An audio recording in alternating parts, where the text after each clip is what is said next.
nama gue Evira, biasa dipanggil Vira, tapi kalau di studio kecil biasa dipanggil Pio.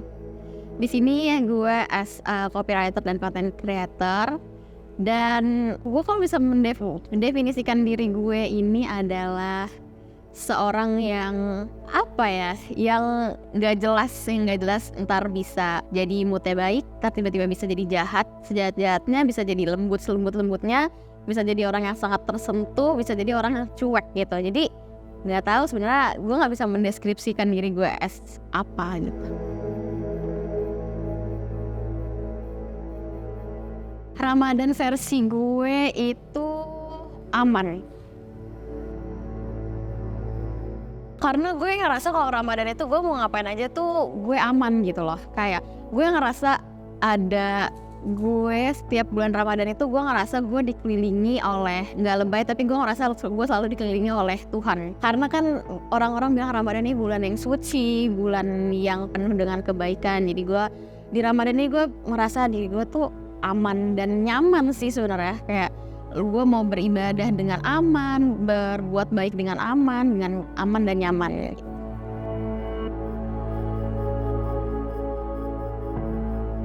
Core memories gue tentang Ramadan, mungkin gue suka suasana kehangatannya aja sih. Bukber, terus gue suka ketemu sama orang-orang. Kalau nggak tahu kenapa, tapi gue setiap Ramadan tuh gue lebih senang untuk ketemu orang sih dibandingin hari-hari lain. Nggak tahu kenapa. Mungkin kalau misalnya Ramadan bukber bisa jadi gue ketemu orang kayak cuman setahun sekali bukber doang. Jadi mungkin itu yang bisa gue inget setiap bulan Ramadan.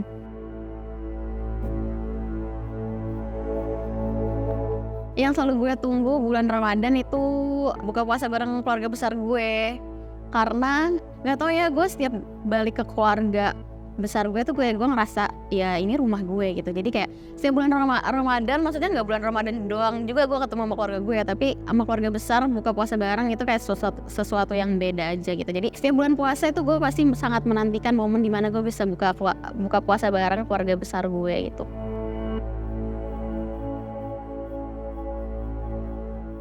Gue ini terlahir dari keluarga Betawi ya guys. Gue keluarga Betawi Sunda. Jadi orang-orang berpikir Betawi itu akrab banget. Tapi emang bener kok, gue ngerasa Betawi itu akrab banget. Terus gue itu anak pertama dari 2 bersaudara. Jadi gue cuma punya adik cewek 1. Terus gue sama keluarga gue itu deket banget. Kayak as simple as kita tiap hari pelukan, ciuman gitu. Mau tidur cium pipi, peluk, bangun tidur kayak gitu. Jadi itu juga gak berlaku sama keluarga inti gue doang sih, maksudnya gue ke tante gue juga kayak gitu. Jadi menurut gue itu cukup bisa dikategorikan dengan keluarga yang dekat banget gitu. Karena gue sama tante gue masih suka cium-ciuman pipi gitu, peluk-pelukan setiap ketemu. Jadi kita juga kayak nggak ada yang disembunyiin gitu loh di keluarga. Jadi kalau misalnya ada apa-apa kita juga ngomong gitu. Jadi kayak bahkan even misalkan gue di kampus, gue biasa kalau misalkan kenaikan semester gitu, kok ngomong kenaikan semester ya, kayak kenaikan kelas perpindahan semester itu gue pasti report ke grup keluarga gue yang isinya keluarga inti doang. Gue laporan nilai gue, IPK gue segini gitu. Ntar tiba-tiba kayak seluruh om tante gue udah tahu IPK gue segitu. Jadi kayak bener-bener gak ada yang ditutupi gitu dari keluarga gue ini gitu loh, keluarga besar gitu. Kayak semuanya pasti saling tahu aja kita satu sama lain gitu. Ini tuh mungkin bisa dikategorikan dalam termasuk keluarga yang dekat gitu kali ya. Tuh.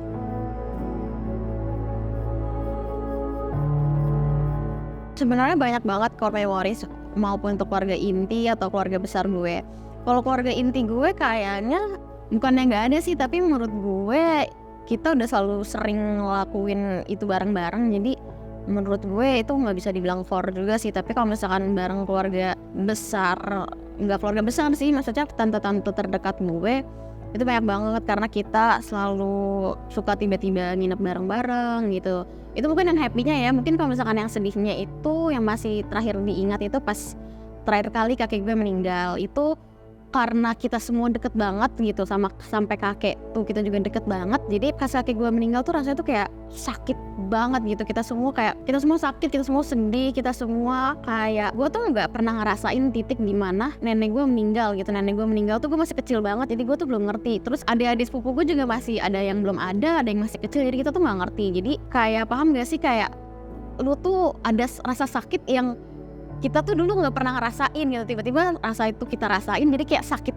banget gitu. Jadi kita semua, karena kita cucu-cucunya juga udah gede, udah seumuran gue atau kayak di bawah gue sedikit, jadi kita udah ngerti kan rasanya kehilangan. Jadi pas ada kita semua kehilangan kakek kita yang paling dekat, jadi kayak itu merasa sakit banget sih itu. Itu mungkin yang jadi core memories belakangan ini ya, paling diingat gitu sih. Bahkan kita kalau lagi kumpul-kumpul gitu, terus kita kayak masih ngungkit kejadian kakek gue meninggal gitu, kita masih suka nangis gitu bareng-bareng gitu. Gue nggak tahu mungkin itu lebay apa gimana, tapi gue masih suka nangis bareng-bareng sama sepupu-sepupu gue kalau misalnya kita ingat-ingat kejadian sedih gitu. Itu karena itu ya, jadi gue bisa menganggap itu jadi salah satu core memory yang mungkin nggak tahu gue bisa lupain dalam waktu dekat apa enggak gitu.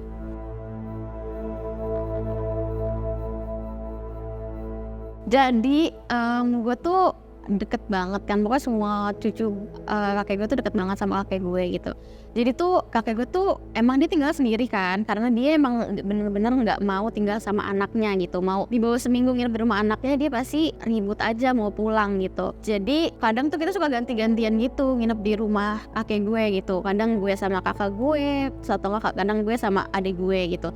Kita ganti-gantian nginep di situ, atau kadang-kadang kita juga rame-rame nginep di situ. Terus yang paling mungkin bikin gue sedih itu, kakek gue tuh emang sering banget yang kayak nyuruh cucu-cucunya kayak, jadi tuh rumah kakek gue tuh deket banget sama sebuah supermarket gitu ya. Jadi tuh dia tuh dari dulu dia tuh sering banget yang kayak, ayo siapa mau ikut kakek gitu-gitu, tuh sambil pukul-pukul kantong. Itu kan itu menandakan kalau misalkan, ayo gue mau traktir lu semua nih, jadi ayo kita berangkat jajan gitu. Jadi sampai semua pegawai supermarketnya tuh kenal gitu. Terus terakhir kali juga kakek gue itu pas sebelum sakit, yang sakit parah itu, itu lagi di bulan Ramadan tahun lalu, lagi bulan puasa juga. Kita lagi buka puasa bareng di rumah kakek gue seperti tradisi biasanya kayak gitu. Terus kakek gue itu sebelum pulang, dia tuh ngomong sama gue, sama adik gue, sama beberapa cucu yang lain juga gue lupa. Intinya dia ngomong, udah nginep aja. Terus gue bilang kayak, nggak bisa, aku besok kerja. Gue bilang kayak gitu. Terus dia ngomong gini, ntar kalau kakek sakit sama siapa? Dia ngomong kayak gitu. Terus dengan enaknya gue nyeletuk ya, gue emang biasa kayak gitu kan ke kakek gue cuma ngomong, ya udah jangan sakit lah, gue bilang kayak gitu. Terus pas subuhnya kakek gue langsung nelpon ayah gue, katanya badan dia lagi menggigil segala macem. Udah semenjak itu gue udah nggak ngomong lagi sama kakek gue. Kayaknya mungkin itu saat terakhir gue ngomong sama kakek gue deh. Kayak abis itu gue jarang ketemu semenjak dia sakit, karena gue ke kantor juga kan. Terus ada dia sakit, literally sakit sampai cuma bisa tiduran. Lebaran pun dia tiduran, kita nggak ada foto bareng terakhir lebaran.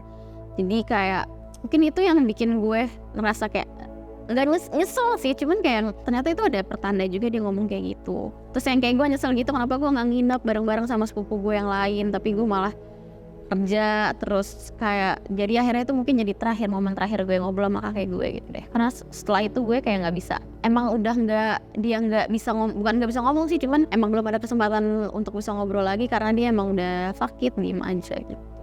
Jadi itu bisa tergolong masa-masa sulit juga, karena saat itu gue lagi skripsian.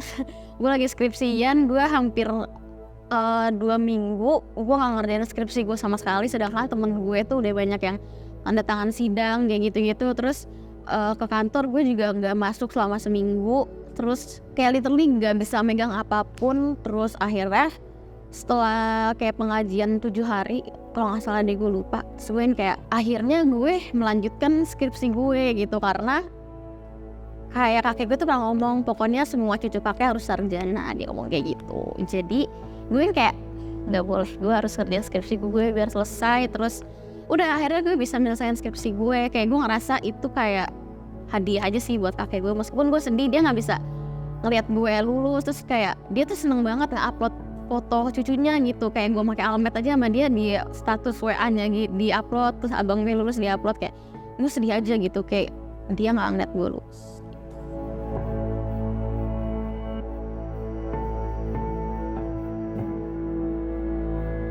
Kalau ngomongin Ramadan tahun berapa yang pengen diulang, mungkin tahun lalu ya, kayak masih ada kakek gue masih bisa ngobrol, masih bisa kumpul-kumpul.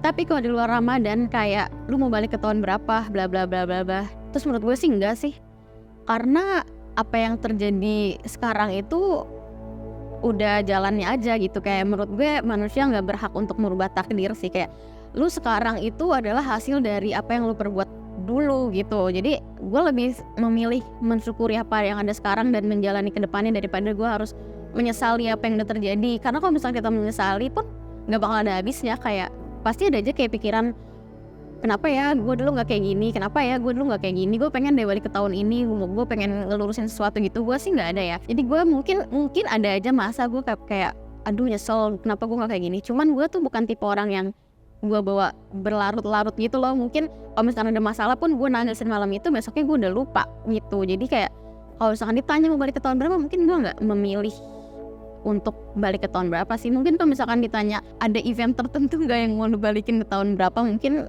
gue kayak as simple as gue mau nonton konser Blackpink lagi gitu. Tapi kalau misalkan balik ke masa lalu untuk mengubah apa yang udah ada sekarang, mungkin kayak coba gue nggak masuk UI, gue bisa masuk UGM, gue bisa jadi bla bla bla gitu. Nggak sih, gue nggak ada yang ingin gue ubah tuh, karena gue udah mensyukuri aja apa yang ada sekarang gitu.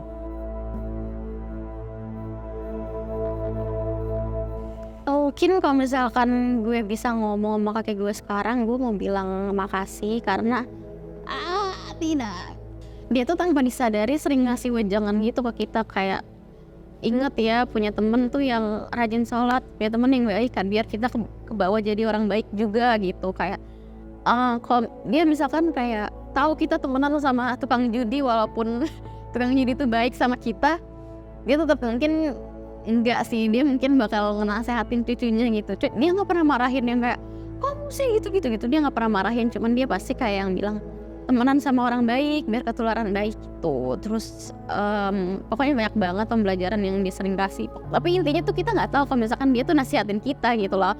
Dia cuman kayak ngomong secara celetukan aja gitu. Karena kakek gue emang ngomongnya tuh celetukan doang gitu.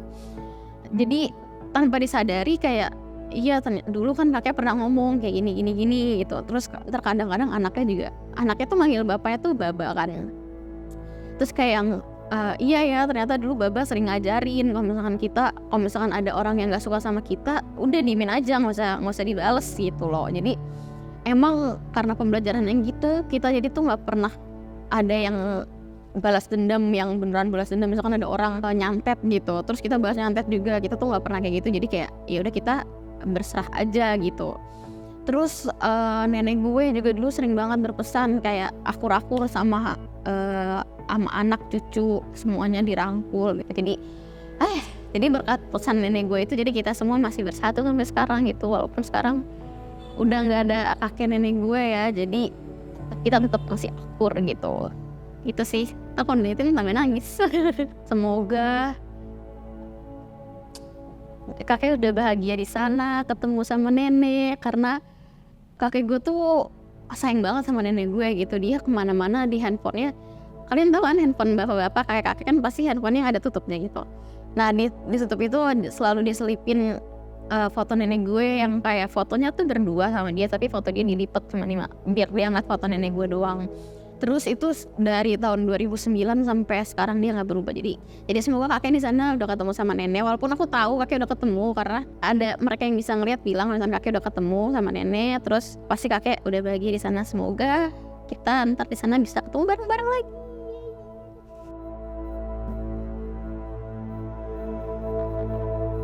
Definisi hidup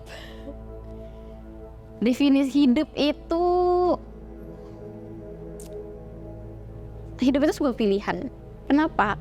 Karena sebelum kita lahir ke dunia pun Allah udah nanya berkali-kali sama kita, lu yakin mau hidup? Gue gak tahu nanya berapa kali, tapi Allah udah memastiin berkali-kali ke kita, lu mau hidup apa enggak, dan kita tetap memilih untuk hidup.